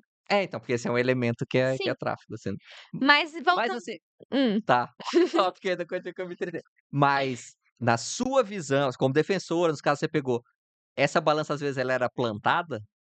Então, as Hã. pessoas, os policiais aqui que nos escutam vão ficar com raiva de mim, mas é porque tinha umas coisas assim que não tinha lógica, entendeu? Tinha Uhum, umas que, óbvio, na casa da pessoa, enfim. uhum. Mas assim, quem está andando no meio da rua com uma balança de precisão no bolso? Sério, quem? Não, O cara que quer repartir a droga pra não, mas vender, ele ué. já repartiu, já tá repartido, já tá no bolso dele, não faz sentido O cara isso. que tem clientes muito exigentes que quer pesar na hora pra ver. Não, não faz sentido, sério. Tá, É cada absurdo, depois eu te conto, fora do podcast, o tanto de absurdo que a gente pega de tráfico de drogas, assim, surreal. Mas o importante aqui é ler esse julgado, eu não vou ler tudo, eu coloquei ele aqui, mas é até 40 gramas de cannabis sativa. Uhum. E, na prática, eu consegui, quando eu estava na defensoria, aplicar para crack. Então, assim, Porra. não está aqui no Uhum. julgado, mas aí eu fiz toda uma interpretação analógica Mas lá. aí não seria 40 gramas, aí vai para um bom senso, assim, ou não, você acha Ah, que consegue a aplicação da medida mesmo? eu não queria, né, complicar. Eu coloquei 40 gramas, uma Ah, pedra tá, ali dá 20 gramas mais ou menos, então entendi. Tá. É porque, eu assim, sem querer ser o especialista, mas 40 gramas de cocaína é muita coisa, né. sim, não, tudo bem, mas não tem Tipo assim, cocaína na defensoria não.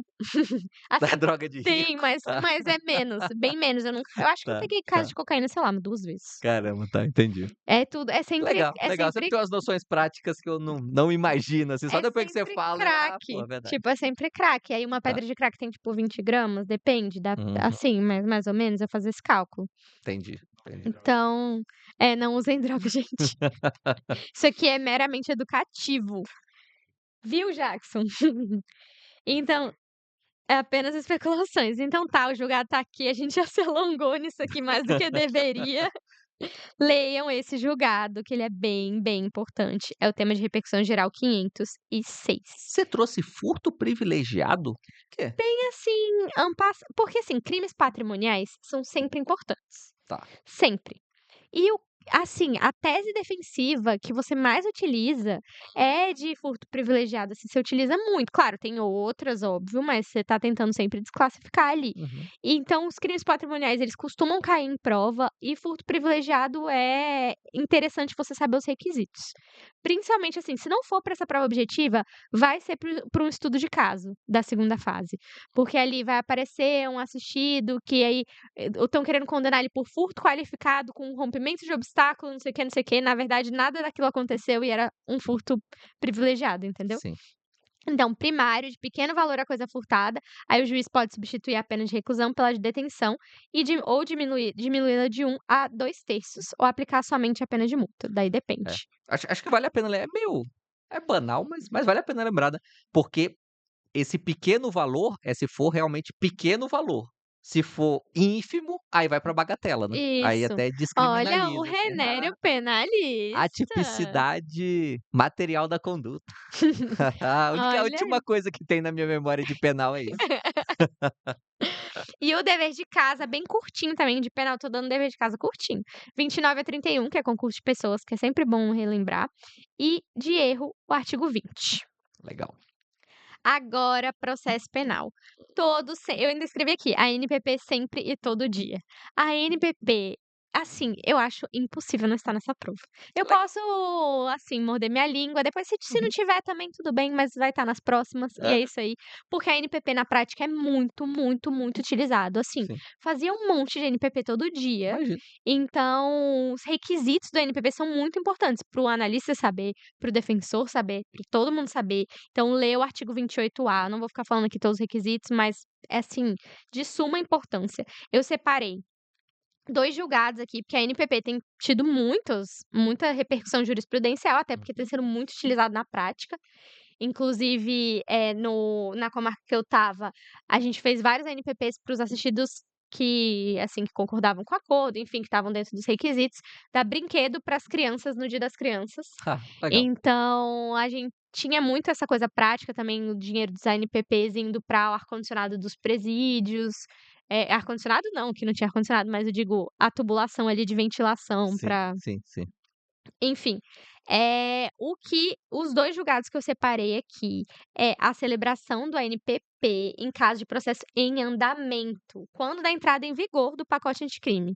Tá. Então, mesmo se ausente de confissão, ele se aplica, ele é retroativo, porque é uma norma penal benéfica. Uhum. Então, assim, eu não acho que você precisa entrar em muita profundidade de inteiro teor do julgado, só saber isso já basta para a prova objetiva. E também esse aqui que é bem interessante, que é a recusa injustificada ou ilegalmente motivada do Ministério Público em oferecer ao NPP, autoriza a rejeição da denúncia por falta de interesse de agir, porque ele deveria ter oferecido. Então, isso aqui é bem importante para os nossos assistidos e recente também. E, para finalizar o ANPP, não cabe a ANPP nos crimes raciais, o que inclui as condutas resultantes de atos homofóbicos. Então, é sempre bom lembrar que os atos homofóbicos estão dentro dos crimes raciais Sim. e, então, por isso não cabe a ANPP. Então, já é um desenrolar de uma Sim, jurisprudência sim. dentro da É, jurisprudência, já é um tipo um nível Inception. 2, assim, é.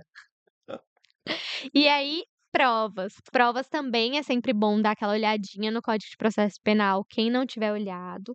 Mas eu trouxe assim, prova é um tema que você pega na prática todos os dias. Então eu imagino que é mais afeto ali a segunda fase, o estudo de caso, mas também achei importante trazer esse julgado mais ou menos recente de abril de 2024, porque assim, o STJ ele trata muito dentro de provas, muito. No ano passado, assim, ele passou o ano decidindo provas, injustiça epistêmica, várias coisas interessantes, mas eu não acho que precisa entrar com muita profundidade nessa prova, saber assim o que tá no CPP, e esse julgado eu trouxe porque eu gosto dele. Fugir correndo repentinamente ao avistar uma guarnição policial configura fundada suspeita a autorizar a busca policial em via pública. Mas a prova, agora vem a parte boa, mas a prova desse motivo, cujo ônus é do Estado, por ser usualmente amparada apenas na palavra dos policiais, deve ser submetida a especial escrutínio. Então, porque sim, o que implica rechaçar narrativas inverossímeis. É essa, Aham. é cada narrativa inverossímil que até Deus duvida. Sério, Tá. é tipo assim, cada coisa surreal, que eu não vou entrar aqui nesse mérito, mas assim. Então, por quê? O que acontece muito na prática é, não, o policial disse que ele estava saltitando e, Uhum. enfim, dando cambalhota quando ele me viu. Então, virou lei aquela palavra dele. E não é isso que o STJ fala. É um ônus do Estado provar e também rechaçar aquelas narrativas totalmente incoerentes. Principalmente, a mais comum de todas é a seguinte: Hum. "Ah, peguei ele com droga na rua e ele falou assim: 'Nossa, eu tenho mais droga lá em casa. Vamos lá?'" Sério, eu pegava sem brincadeira, umas 2 dessa por dia. "Vamos lá em É, casa? Lá em casa tem parece mais." inverossímil. Totalmente verossímil. Uhum. Você me pega fazendo alguma coisa errada e eu falo: "Renério, mas vamos ali que eu tô fazendo mais. Vem comigo que eu te levo." Então é isso. Trouxe também umas súmulas sobre nulidades. Nulidades é um tema bem importante para a Sim. FCC sempre, para a defensoria sempre também. Uhum. Então não vou ficar lendo as súmulas, mas separei elas aqui, umas bem importantes. Só que essa agora eu vou ler. Competência. Competência é um tema gigante, é um tema que eu não acho que ninguém precisa se aprofundar agora. Eu trouxe uma súmula porque ela tanto se conecta com execução penal quanto com competência, que é a 196 do STJ. Curiosidade, essa súmula ela caiu na 192, minha. né? 192.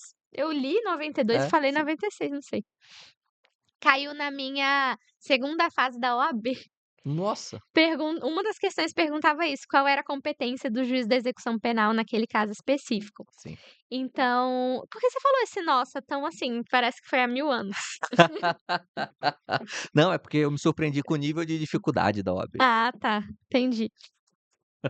Compete Já havia súmulas na época? Parando.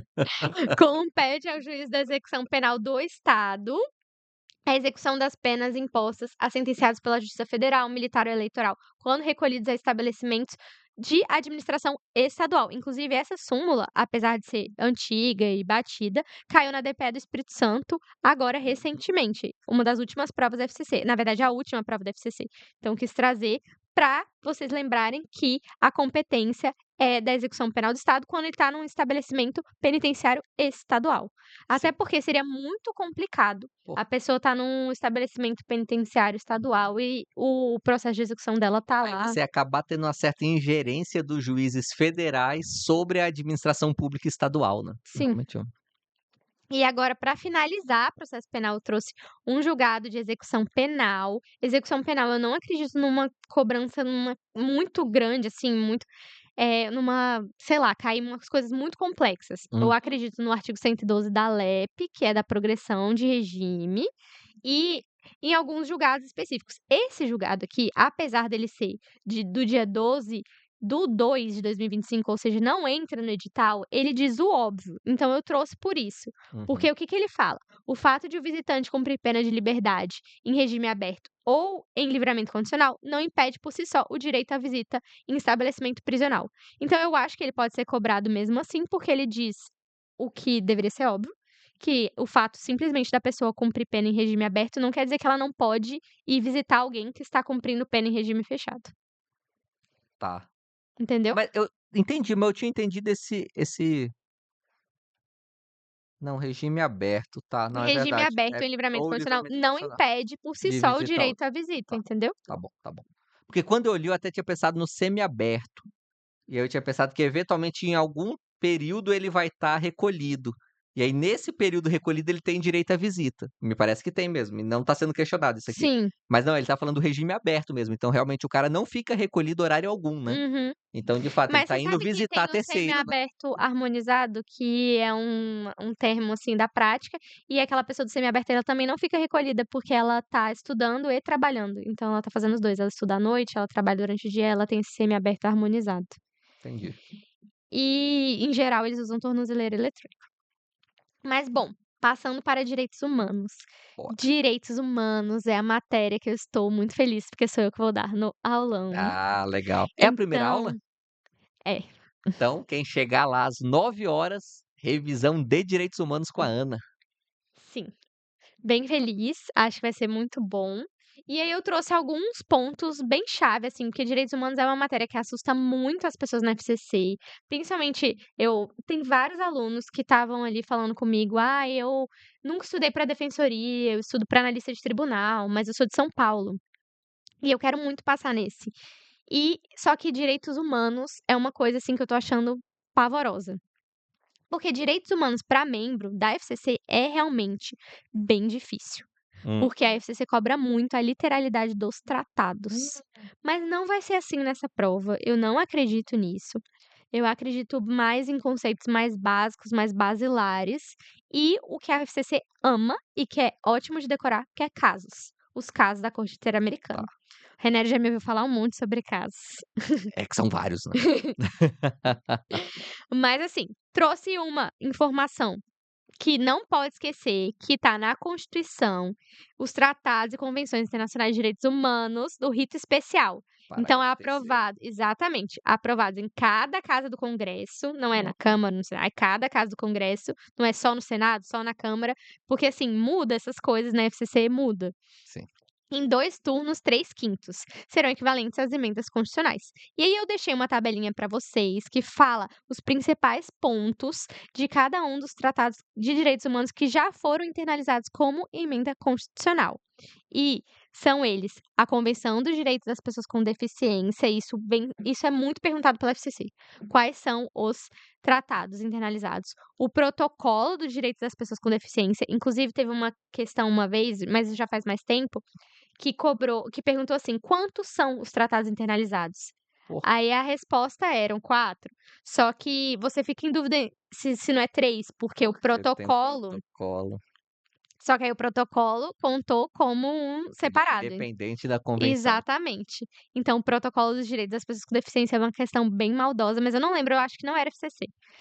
O Tratado de Marrakech, que fala do acesso de obras publicadas às pessoas cegas, então é um tratado meio diferente, assim, que Uhum. ninguém escuta muito falar, mas ele foi internalizado, e a Convenção Interamericana contra todas as formas de discriminação e intolerância.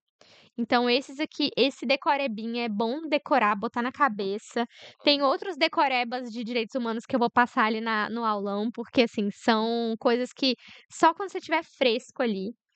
É importante também ler o artigo na Constituição que fala do IDC e dos seus requisitos. Eu vou passar por ele também, tem os requisitos ou jurisprudenciais no aulão. E aí eu trouxe o sistema interamericano, porque o sistema interamericano é sempre a grande aposta, porque a FCC gosta muito. Sim. E principalmente as E é o mais diferenças. relevante para o Brasil Sim, mesmo, né? e é o mais relevante para o Brasil. E principalmente a gente tem pouquíssimos casos da ONU, do Brasil, a gente tem uma interlocução muito mais distante, né, com Claro, o claro. sistema onusiano. Então as diferenças entre a comissão e a corte. Primeira coisa, o mais, assim, que tem que ter em mente em tudo que for responder, é que a comissão tem uma competência consultiva. Hum, E a corte tem 2 competências, consultiva e contenciosa, porque ela julga os litígios, mas ela também sim. tem uma competência consultiva. Por exemplo, em muitas segundas fases de defensoria caem opiniões consultivas. Eu não acho que tem nenhuma relevância para essa prova objetiva, inclusive eu nunca vi a FCC cobrar em prova objetiva, opinião consultiva, mas para a segunda fase tem. E são opiniões consultivas emitidas pela Corte Interamericana. Então eu sei até decorado o número de algumas, porque, costumava cair em segunda fase, Sim. então, mas assim, não acho que tem relevância ficar decorando isso agora, ficar muito preocupado com isso. Eu selecionei uns casos pra gente falar aqui, mas eu selecionei alguns outros para o aluno também, mas assim, o campeão de cobrança na FCC é a Favela Nova Brasília. E esse caso Favela Nova Brasília, ele tem outro nome, que é Cosme Rosa Genoveva. Hum. E a FCC também faz isso. Ela usa às vezes um nome, às vezes o Sacanagem. outro. Então você tem que saber os 2 nomes. E foi uma atuação da Polícia Civil na Favela Nova Brasília, no Complexo do Alemão, no Rio de Janeiro, que houve diversas mortes, estupro, violação sexual, algumas vítimas eram adolescentes, teve tortura também. Então a FCC costuma perguntar: "Ai, qual é o caso?", inclusive tem uma questão que eu analisei até numa aula, "Qual é o caso que teve casos de violência sexual?". Aí tinha as opções lá e é o Favela Nova Brasília. E aí, uma coisa importante desse caso também é que os policiais eles justificaram a morte das pessoas como autos de resistência à prisão. Hum. O que que quer dizer? Que aquelas pessoas ali, na verdade, elas morreram porque elas resistiram à prisão e aquilo ali não precisava ser investigado. Então, assim, ou então investigação mínima, sabe? Uhum. E aí esse tópico é bem repudiado pela corte, e também a corte chama muita atenção para a imparcialidade, porque a corte sempre fala: "Polícia não investiga polícia", Uhum. porque é a própria polícia Sim, aqui no Brasil que investiga os policiais, então assim, e o Brasil acatou essa orientação na DPF das favelas, então não precisa saber muito sobre isso, mas é bom ter essa ideia geral. O legal. que é que eu falo para os nossos ouvintes de casos da FCC, perguntas da FCC? Você que não fez muitas questões, mas você que fez algumas questões, você já consegue notar que o que a FCC faz é dar um panorama geral do tema. "Ah, é um caso que trata sobre trabalhador rural, não sei o quê, não sei o quê", Uhum. e fala: "Qual é esse caso?", 2 pontos. E tem a lista de nomes. Então o Entendi. que você precisa saber dos casos não são detalhes muito profundos, você precisa saber ali o panorama geral do que tratou aquele caso. Nesse caso, por exemplo, teve tortura, então já teve uma questão sobre a Favela Nova Brasília que perguntava de um caso que tinha tortura. Saquei. E aí outros que têm tortura não estavam entre as opções, porque eles fazem isso também. E aí eu trouxe mais 2, que são 2 bem novos, bem recentes, mas com sentença proferida antes do edital. Tá. Uma dúvida agora, Hum, seu feeling, assim. Você acha que julgados importantes da corte, não relativos ao Brasil, também são importantes para essa prova? não. Posso morder minha língua? Posso errar? Posso, que eu tenho direito de errar. Sim. Mas para essa prova eu acho que não. Eu analisei as provas da FCC de analista, claro que a gente não tem um espectro muito grande, Sim. mas nenhuma delas caiu casos que não são brasileiros. Então, assim, por mais que a gente tenha casos paradigmáticos Sim. não brasileiros, que são muito importantes para provas de defensoria, Hum. assim, você tem que saber de cabeça. Para a prova de analista, eu não acho que faz sentido agora se preocupar com isso. E assim, Uhum. ah, eu já sei, ótimo. Mas eu Claro. preciso aprender agora? Esquece. Aprende os brasileiros, Que já é coisa o bastante que também já para é você se muita divertir, né. coisa para você se divertir. Eu Aham. trouxe 2 recentes, porque assim, a minha aposta também são os casos mais recentes, Sim. por motivos óbvios, porque a banca quer saber se você tá ali ligado. Uhum. E esses 2 eu gravei vídeo no YouTube. Então eu vou falar aqui, mas já vou remeter, quem não viu meus vídeos no YouTube, pode ver. O quê? Pra canequinha. Ah, ó, o Jackson falou pra eu mostrar o vídeo no o meu canal no YouTube é o canal que tem o meu nome, Ana Luíse Santulo e o VND. Uhum. Então, Os 2 casos que eu trouxe são Silva e Outros versus Brasil. Por quê? O Manuel Luiz da Silva, ele era um trabalhador rural, membro do MST. Faz um tempo já que a corte está decidindo muitos casos de violência a trabalhadores rurais, principalmente membros do Movimento Sem Terra, no Brasil. Então, assim, é uma pauta de violência aí no campo, que é Uhum. uma pauta que reflete a nossa sociedade, mas é Sim. uma pauta que vem sendo muito frequente na corte. Então, eu acho que vai vir uma cobrança aí de algum caso de violência no campo, e esse caso, assim, é o mais recente. Então, o que precisa saber sobre Eu tô ele? vendo aqui o julgado de novembro, né? Bem recente mesmo. A sentença foi proferida em novembro de 2024. Uhum. Então, ele foi assassinado por segurança privada de uma propriedade de um fazendeiro, e Uhum. a corte reconheceu a falha nas diligências para apurar sua morte. Assim, ignoraram, né? E pronto.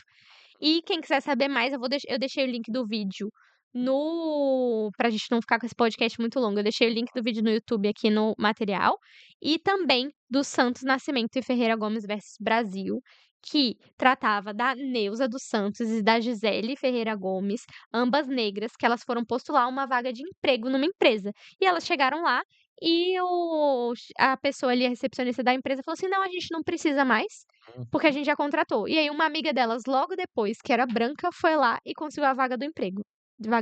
Então, assim, ficou muito claro, a responsabilização do Estado do racismo institucional e também na revitimização no contexto de racismo estrutural que alastra o país, e a corte atestou isso. Hum. Também deixei o link do vídeo, porque eu falo com mais detalhes sobre esse caso, no material. E a gente tá quase acabando, Renério, calma. Bora. Institucionais. Tá. Institucionais é uma matéria, assim, que eu sei que você tá acostumado, na verdade, porque PGE cai muito, né? Não, PGE cai muita legislação local, muita mesmo, tanto que é um assunto essencial pra gente, assim, toda vez. Ultimamente é algo perto de 10 questões. Caramba, é muita coisa. Na PGE Goiás foram 23 questões de 23, legislação quem não local. leu não passou, né? Não, não passou. Impossível. Não, chance zero e tal. E aí a gente não chama de institucional, porque na verdade pega um leque mais amplo, né, então Hum. cai muita legislação ambiental local, tributária local e tal, mas sempre tem a parte institucional também, lei orgânica da PGE, eh, Constituição estadual, enfim, coisas que envolvem a própria Uhum. instituição. Então aqui, eu já queria tranquilizar, porque muitos alunos estão muito preocupados com a lei da Defensoria Pública de São Paulo, porque ela é muito grande. Mas é claro que você não precisa ler essa lei inteira. Se você tem tempo e O consegue, melhor é ler, claro. o melhor é ler. Mas assim, a gente tem que pensar em custo-benefício. Sim. Tem bom custo-benefício você ficar lendo sobre o PAD do defensor público em detalhes? Não, não tem bom custo-benefício. O que a FCC costuma cobrar? Eu até trouxe aqui. O que ela costuma cobrar muito são quais são os órgãos da Administração Superior da Defensoria do Estado. Nossa, é sempre um assunto chato, né, É um porque assunto distribui muito competência, chato de olha só. decoreba, mas É, ela costuma cobrar sempre quais são os sim. órgãos, porque assim, depende muito da defensoria. Por exemplo, aqui a de São Paulo, ela tem primeira subdefensoria, segunda subdefensoria e terceira subdefensoria. E tem umas que só tem uma subdefensoria. Então, assim, é nessa que ele confunde. O que é uma subdefensoria? É tipo um subprocurador-geral, igual vocês têm. Tá, mas como é que tem primeira, segunda e terceira? Porque aí eles tratam de assuntos diversos. Por exemplo, lá no Pará, um trata de assuntos do interior, o outro trata sobre assuntos da metropolitana e o outro trata é tipo Tá, um vice, como se fosse mesmo, entendeu? entendi, Então entendi. eles tratam de assuntos diversos, eles são Uhum. chefes de assuntos diversos. Entendi. É porque em procuradoria, geralmente, a gente não dá o nome de primeira, segunda e terceira. A gente dá o nome da atribuição, né. Então Uhum, põe subprocuradoria fiscal, subprocuradoria administrativa, subprocuradoria do contencioso, sabe assim? Tipo, uhum. tem um nome mais Que faz mais mais sentido. elucidativo, é. É, mas tem defensoria que tem Ah, nomes legal, assim, legal. então depende muito, por isso que precisa ficar meio que ligado nesses órgãos. Uhum, E aí Conselho Superior da Defensoria Pública do Estado, Corregedoria Geral, Ouvidoria Geral, que são os clássicos. sim. E aí também saber quem que tem membro nato, quem que não tem, eu também vou falar sobre isso no aulão, eu fiquei com a Legal. incumbência da matéria mais chata, que é essa. E essa é a última aula, né. É claro, porque tem que ser a mais fresca. Boa, Institucional, tem boa gente, lógica. assim, que tem aluno às vezes que me fala assim: "Ah, eu já quero começar a ler a Lei da Defensoria Pública da Bahia hoje", e tipo, nem saiu o edital. Não Sim, faz sentido, entendeu? nenhum, Esse tipo de lei decoreba, você vai ficar lendo, não é nenhum. muito contraproducente. Aliás, tem uma coisa que eu acho que vale a pena falar. Ó, para quem vai chegar em São Paulo no sábado, é de fora e tal, vai viajar, e chega em São Paulo no sábado pela manhã, vale a pena passar no nosso aulão, nem que seja só para assistir as aulas da tarde. Porque tem inclusive institucional, tem penal e processo penal, tem administrativo, tem muita coisa relevante que ficou à tarde. Uhum. Então, quem puder assistir só a metade, penso que já vale a pena, já é legal. Se quiser até ir de mala, a gente dá um jeito de guardar sua mala lá numa salinha e tá tudo certo. Eu acho bem importante, assim. Eu fiquei com a incumbência da matéria mais chata no final. Não sei como eu vou fazer pra ficar isso minimamente interessante. Vou pensar em mnemônicos igual do Renério, fof, faf, fuf. Aí, ó, quase memorizou já. O Cofifomob. Cofifomob, já esqueci. Vou pensar em mnemônicos estilo Cofifomob, que vou esquecer daqui a pouco. E aí também eu deixei aqui um dispositivo que fala sobre o conselho superior. Esses dispositivos sempre caem também. A FCC ela tem um estilo de cobrança. 30 meses de estágio? E aí esse aqui que você tá olhando já é a próxima lei. É a lei da carreira, do quadro de carreira De de analista de analista. É recrutamento. uma lei pequena, relativamente pequena, mas eu destaquei essa tabelinha, assim, porque eu achei bem diferente. Uhum. Que os recursos humanos enviam o relatório sobre a conduta e desempenho a uma comissão técnica em até 30 dias. Então, esses prazinhos, assim, podem ser cobrados. Não é tão Uhum. comum ela cobrar muito prazo, Sim. mas, assim, essa tabela eu destaquei e eu também vou destacar as partes principais dessa lei, mas esse aqui eu achei bem interessante. E também institucional não é feito só de coisa chata. Hum. Institucional tem coisa Agora eu quero ver legal. você me convencer. Institucional tem coisa legal, que Hã. são julgados importantes para a defensoria, prerrogativas e garantias dos defensores. Por exemplo, o famigerado poder de requisição. Poder de requisição, a Tá, defensoria isso é tem legal. a prerrogativa de requisitar de qualquer autoridade pública e de seus agentes, Hum. inclusive dos renérios, certidões, exames, perícias, vistoria, diligência, tudo que precisar necessária a sua atuação. E dentro da lei de São Paulo, eu até destaquei aqui, da Lei Complementar da Defensoria de São Paulo, é, tem essa prerrogativa no artigo 162, que é requisitar a qualquer órgão público estadual, a mesma coisa que eu falei. Só que, assim, tem algumas leis de algumas defensorias que não tem isso presente na lei, ou então algumas leis têm órgãos públicos e privados. Aí tem uma discussão Sim. dessa constitucionalidade, algumas já foram declaradas inconstitucionais, outras não. No de São Paulo tá tranquilo, tá igual. Inconstitucional só quanto aos privados, né? Isso. Sim, sim. Algumas foram declaradas, outras não, então tem toda essa discussão. Então esse poder de requisição, basta saber que a defensoria detém a prerrogativa e a defensoria de São Paulo tem. Uma coisa que eu não coloquei aqui, mas que eu acho que é bem importante, é dar um Ctrl F na Hum. Constituição do Estado de São Paulo e botar a palavra defensor. Eu vou separar, eu já separei, na verdade, as principais dispositivos para falar no aulão, mas Legal. Ctrl F a palavra defensor na Constituição do Estado para Uhum. saber o que tem da defensoria na Constituição do Estado, porque a FCC sempre cobra uma questão disso. Sim. Aí deve cair alguma coisa de autonomia financeira, alguns aspectos Isso, assim que sempre estão na Constituição. Legal, legal. isso. E aí, para a gente finalizar, as garantias dos membros da Defensoria Pública, que são independência funcional, inamovibilidade, Uhum. irredutibilidade do subsídio e estabilidade.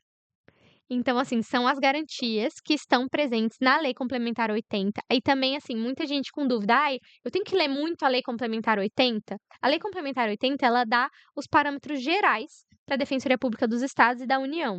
Hum. Então, não acho que é o caso de ficar debruçado na Lei Complementar 80, Sim. saber ali os primeiros artigos, 1 a 4, que fala exatamente das garantias, das prerrogativas. E é isso, porque isso é repetido na lei do estado. Então, assim, eu confesso que eu quase nunca eu já tinha lido uma vez a Lei Complementar 80, mas eu não ficava lendo na véspera da prova. Na véspera da prova, eu e a Ana Laura sempre líamos a lei da defensoria. E no caso aqui, é interessante também passar aquele olho na lei da carreira, porque, né? Uhum. E é isso.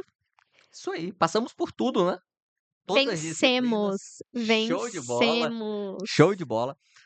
Ó, galera, essas aqui são as nossas apostas para DPS São Paulo. A gente passou por bastante coisa legal aqui. Já tá em cima, né? Você tem dois dias e um pouquinho até a prova. Você lembra se a prova é pela manhã ou à tarde? Eu não lembro desse detalhe. Eu acho que é de manhã, porque a FCC sempre é de manhã. Ah, Mas sim. eu não confesso, assim, que saber, eu não sei, mas eu acho que é. Tá. Ó, Nunca vi prova da FCC à tarde, então então deve ser pela manhã. Então, ó, lembrando, o documento que a gente usou para as apostas está disponível aqui no link, tá? Também tem o link aqui para o nosso aulão de véspera no sábado. Será um prazer encontrá-lo lá. A gente, na verdade, a equipe da Ana que está preparando o aulão, né? Mas o Renério já tá se sentindo a gente, porque eu não chamei ele com porra, pior que eu tô. tanta. E esse aulão, assim, pô, vou te dizer, tá legal pra caramba, cara. Tá legal pra caramba. Eu já fiz vários aulões pelo Revisão. E esse do VND, pô, tá muito caprichado, tá muito legal. Tanto na preparação dos professores, quanto no ambiente em si, sabe? Então, a pessoa que vai ser bem bacana pra quem tiver lá, porque vai conseguir revisar temas importantes e de um jeito até mais leve, com menos ansiedade do que ficar sozinho no quarto de hotel ou em É, isso que casa, sabe? acontece, assim, porque pelo menos eu me sentia muito. Eu precisava muito. Tem gente que não gosta e quer ir Sim, passear e tá de tudo boa. bem, e a pessoa tem que ir mesmo. Mas eu ficava assim, não, eu preciso ver coisas, eu preciso saber coisas. E aí, no começo, principalmente, eu ficava. Ou então, quando uma prova meio diferente, tipo essa de analista, você Uhum. não sabe o que que você revisa na véspera. É pior, Então, é verdade. muito bom um direcionamento, mas quem não se adapta, Ah, não, é tudo bem. vai passear em São Paulo. Isso aí. Mas, quem não quiser passear, estamos lá no sábado, na Avenida Paulista, enfim, o link tá aí. E Ana, foi um prazer gigante fazer essas apostas aqui contigo. Primeira vez que eu faço algo nesse sentido, sabe? Embora eu já produza vídeos e aulas aqui pro YouTube desde 2017. Desde 2017, é a primeira vez que eu faço um estilo podcast assim de apostas e achei bem legal. Vamos fazer mais. Vamos tentar Vamos fazer pro fazer Rio Grande mais. do Sul, Vamos. depois PGM Campinas, enfim, vários concursos legais chegando aí, a gente faz esse trabalho. Vamos, tchau, gente. Foi um prazer. Espero muito que vocês tenham gostado. E eu tô esperando as 5 estrelas do Spotify, porque já que o Renério não dá 5 estrelas no próprio podcast dele, eu É. espero que vocês deem. Tchau, gente. Eu encontro vocês no aulão. Tô muito empolgada. Amanhã eu já tô indo pra São Paulo. Isso aí, valeu!